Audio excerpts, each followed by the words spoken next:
Canada में भी होगा, ये अमेरिका में भी होगा, फ्रांस में तो पहले ही हो सकता है क्योंकि फ्रांस की सेकुलरिज्म की जो वैल्यूज है वो बड़ी सख्त हो। जो आर्ग्यूमेंट दिया गया है पार्लियामेंट में वो ये दिया गया है कि चूंकि मुसलमान बड़े उन्होंने दहशतगर्द का वर्ड नहीं बोला, पहले हिजाब पे पाबंदी लगाई थी, अब अबाया भी नहीं पहन सकते, यानी जो ढीला सा उनकी एक चादर टाइप की, ये जो बदमाशी लोगों के ऊपर अपने नजरिए, अपने अकायद, अपने मजहब को थोपते हैं। ऑलराइट मेरे प्यारे दोस्तों, मैं हूं हारिस सुल्तान और आज आपके लिए एक ऐसी खबर लाया हूं जो शायद मुल्हिदों के लिए, फ्री स्पीच के जो मानने वाले हैं उनके लिए शायद इतनी अच्छी खबर ना हो। और मोमिन्स, हमारे मोमिनीन्स बहुत खुश हैं इस खबर से, क्योंकि मोमिनीन्स का जैसा कि आपको पता है पहले रोना धोना मचाते हैं, धमकियां देते हैं, इंटिमिडेट करते हैं और उसके बाद फिर ये वायलेंस के ऊपर आ जाते हैं। चूंकि सलमान मोमिका जो मैं आपको पहले से बता रहा था, स्वीडन में जो हरकतें कर रहा था वो कोई फ्री स्पीच के लिए नहीं, वो अपनी सिटीजनशिप की अप्रूवल के लिए वो ये काम कर रहा था। और चूंकि बार बार स्वीडन में ये काम कर रहा था इसलिए स्वीडन के ऊपर ज्यादा बोझ बढ़ा रहा था। लेकिन ये जैसे मैंने आपको प्रिडिक्ट किया था, क्योंकि मोमिनों के कारनामे ऐसे हैं, ये फैलते फैलते दूसरे मुल्कों में भी चला जाएगा। ये कनाडा में भी होगा, ये अमेरिका में भी होगा,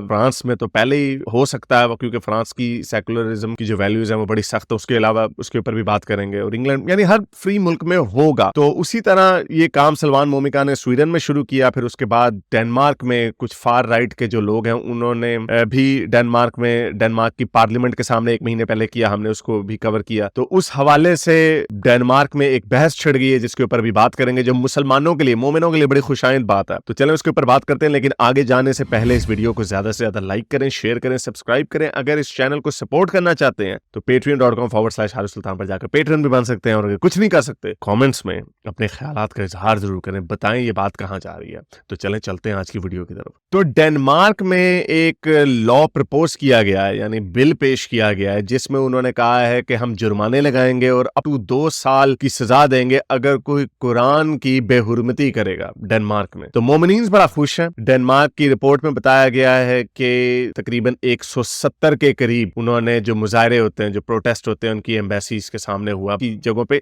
स्पेशली रिलेटेड टू जो कुरान की जो डेसिक्रेशन हुई थी डेनिश पार्लियामेंट के सामने डेनमार्क में। वो बेचारे डर गए। आपको जैसे पता है कि स्वीडन और डेनमार्क में दोनों में जो राइट की पार्टीज हैं, यानी फार राइट की नहीं, राइट ऑफ द सेंटर की पार्टीज हैं, जो कंजर्वेटिव्स हैं, जो थोड़ी क्रिश्चियन की साइड पे हैं, जो इतने लिबरल नहीं है, वोक टाइप नहीं है, तो उन्होंने दोनों ने, उन्हें इस बात का डर नहीं है, वो ये नहीं कह रहे कि हाँ जी देखें जी कुरान शरीफ की बेहुरमती नहीं होनी चाहिए, किसी का दिल नहीं दुखाना चाहिए, वो ये आर्गुमेंट नहीं दे रहे। जो आर्गुमेंट दिया गया है पार्लियामेंट में वो ये दिया गया है कि चूंकि मुसलमान बड़े उन्होंने दहशतगर्द का वर्ड नहीं बोला, लेकिन उन्होंने कहा बड़े जज्बाती किस्म के लोग हैं, तो उसकी वजह से ये जो कुरान की जो बेहुरमती होती है उसकी वजह से डेन्स को, यानी जो डेनिश लोग हैं, उनको पूरी दुनिया में दहशतगर्दी का सामना करना पड़ सकता है। और डोमेस्टिकली भी, यानी डेनमार्क में भी मुसलमान जो कि बड़ी दहशतगर्दी में सब हरावल दस्ते में है, सबसे आगे पेश है, तो हमारे डेनमार्क में दहशतगर्दी हो सकती है इस वजह से। तो बेसिकली वो रिस्पेक्ट की वजह से नहीं, आप लोगों से डर की वजह से कर रहे हैं। तो इसका मतलब क्या? इसका मतलब ये है कि जो बाकी के जो ताकतवर मुल्क हैं, क्योंकि डेनमार्क एक छोटा सा मुल्क है, डेनमार्क, स्वीडन, इवन फिनलैंड को भी बीच में डाल दें, बेल्जियम, नेदरलैंड, ये थोड़े छोटे मुल्क हैं, ये कोई इतना इनका असर और रसूख नहीं है इतना पूरी दुनिया के ऊपर, तो दैट्स वाई वो थोड़े पीछे हट जाते हैं। और इस्लाम का जैसे कि हमें पता है कि ये सिर्फ ताकत को रिस्पेक्ट करता है, जहां पर इनको पावर के साथ पुश बैक दिया जाता है वहां पर इनका रोना धोना होता है। तो ये एक ही वक्त में ये बेचारे बुज़दिल भी बहुत होते हैं और ये बुलीज भी बहुत बड़े होते हैं। तो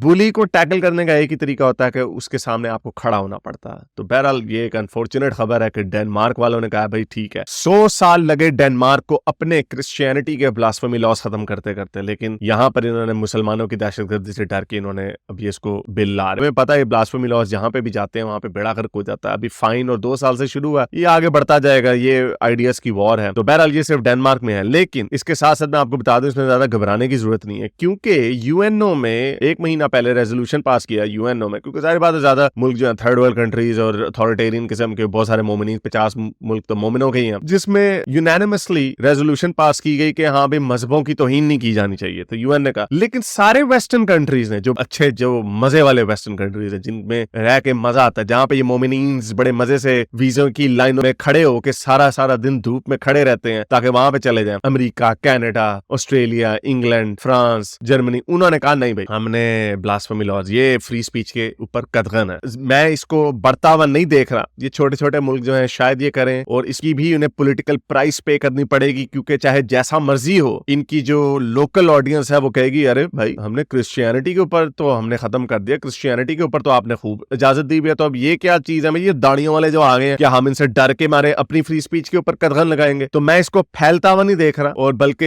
ये जो डेनमार्क में भी जो कानून जब ये इंप्लीमेंट होगा तो देखेंगे कि ये कैसे अप्लाई होगा। क्योंकि दूसरी वजह एक ये है कि अभी आपने फ्रांस में देखा है कि फ्रांस में जो सेकुलरिज्म है वो और तरफ, इसके ऊपर अलग से वीडियो बनाएंगे, वहां पे उन्होंने अब अबाए पे पाबंदी लगा दी है कि लड़कियां स्कूलों में, सिर्फ स्कूलों में, पहले हिजाब पे पाबंदी लगाई थी, अब अबाया भी नहीं पहन सकती, यानी जो ढीला सा उनकी एक चादर टाइप क्लॉथ होता है ताकि इनके जो बॉडी पार्ट्स की जो शेप है वो नजर ना आए, क्योंकि मोमिनीन जो है उन्हें लगता है कि औरत देख लिया तो बस लोग पागल हो जाएंगे, तो स्कूल के बच्चियों के ऊपर। तो बहरहाल, सो टू रैप दिस अप, मुझे नहीं लगता कि ये चीज जो है ये आगे बढ़ेगी। मुझे लगता है कि इसके ऊपर इन्हीं को पॉलिटिकल प्राइस पे करनी पड़ेगी, और जो राइट के लोग हैं इन मुल्कों में वो मजीद राइट पे हो जाएंगे। ये आपको पता होना चाहिए कि स्कैंडिनेवियन कंट्री जैसे स्वीडन, डेनमार्क, फिनलैंड, ये बहुत प्रोग्रेसिव और लेफ्ट के लोग थे। चूंकि इन्होंने रेफ्यूजीज के लिए दरवाजे खोल दिए और लेटते गए आगे, तो उसके नतीजे में मोमिनीन्स अंदर जाते रहे, शरारतें करते रहे। मेल्मो पूरा स्वीडन में नो गो एरिया बन चुका है। जो बेस्ट कंट्रीज हुआ करते थे, जिनकी एग्जाम्पल दिया जाती थी, इवन इमरान खान साहब भी एग्जाम्पल दिया करते थे, स्कैंडिनेवियन कंट्रीज, जी वहां पे टैक्स ज्यादा है, हर बंदा बड़ी खुशहाल है। लेकिन जब से मोमिनीन्स अनफॉर्चुनेटली उधर गए, हर साल वहां पे मुजाहरे होते हैं, दंगे, not necessarily because of so called Islamophobia, ना, ये जहां पर जाते हैं ये अपने पंगे खड़े कर देते हैं। तो ये वो मॉडल कंट्रीज नहीं रहे, तो उसकी वजह से जो ट्रेडिशनली बहुत लिबरल लोग थे स्कैंडिनेवियन कंट्रीज के, उन्होंने जो राइट साइड की जो पार्टीज हैं, जो उनके राइट की कंजर्वेटिव पार्टीज है, उनको उन्होंने ताकत में लाना शुरू कर दिया। तो अब ये भी जो राइट वाले लोग हैं, अब ये भी केव कर रहे हैं, अब ये भी मुसलमानों के आगे हथियार डाल रहे हैं। तो अब क्या होगा, इसमें और शिद्दत आएगी। हमने देखा ब्रेक्जिट भी हुआ, ब्रेक्जिट में खैर मुसलमानों का इतना बड़ा इशू नहीं था, लेकिन बहुत सारी लोगों के अंदर एक कंजर्वेटिज्म की तरफ, इनवर्ड देखने की तरफ, अगर आप उसको ज़ेनोफोबिया कहेंगे या नेशनलिज्म कहेंगे, लोग उसकी तरफ बढ़ रहे हैं। उसकी वजह यह है कि मोमिनीन्स अपना कल्चर लाके लोगों के ऊपर जबरदस्ती थोपते हैं, बदमाशी करते हैं, जिसकी वजह से जो लोकल लोग हैं वो उनके खिलाफ हो जाते हैं। तो और यही वजह है कि इंडिया में भी हम देखते हैं कि मोमिनीन्स के जो बिहेवियर्स, हालांकि इंडियन मुसलमान थोड़े कम है पावर में, लेकिन अनफॉर्चुनेटली मोमिनीन्स की रोज रोज वीडियोस आती हैं। अभी एक वीडियो मैंने कल देखी कि एक बुरके वाली लड़की को पकड़ के थप्पड़ो थप्पड़ी कर रहे थे, मार थे मोमिनीन्स, बदमाशी कर रहे थे, क्योंकि वो किसी हिंदू लड़के के साथ डेट पे चली गई थी। और जब इनकी इस बदमाशी को पकड़ा जाता है तो फिर ये विक्टिम भी बन जाते हैं। ऑफ कोर्स कानून को अपने हाथ में नहीं लेना चाहिए, मॉब जस्टिस कहीं पे नहीं होना चाहिए। अगर कोई मुसलमान आपके हथियार चढ़ जाए उसको मार देना चाहिए, लेकिन मुसलमानों ने कब इस चीज का एहसास करना कि ये जो बदमाशी लोगों के ऊपर अपने नजरिए, अपने अकायद, अपने मजहब को थोपते हैं, इसमें कभी आप जीतेंगे नहीं, ऐसा नहीं होगा। और बच्चे जो पैदा कर करके आपकी जो स्ट्रेटेजी है कि हम टेक ओवर कर देंगे, वो भी नहीं होना, क्योंकि आपके बच्चों की तादाद भी अब नीचे जा रही है। तो उम्मीद करता हूं आज की वीडियो आपको पसंद आई होगी। इसको ज्यादा लाइक करें, शेयर करें, सब्सक्राइब करें। अगर इस चैनल को सपोर्ट करना चाहते हैं तो patreon.com/हारिस सुल्तान पर जाकर पेट्रन भी बन सकते हैं। और लेकिन अगर कुछ नहीं कर सकते तो कमेंट्स अपने ख्यालात का इजहार जरूर करें। तो बताएं कि क्या आपको लगता है कि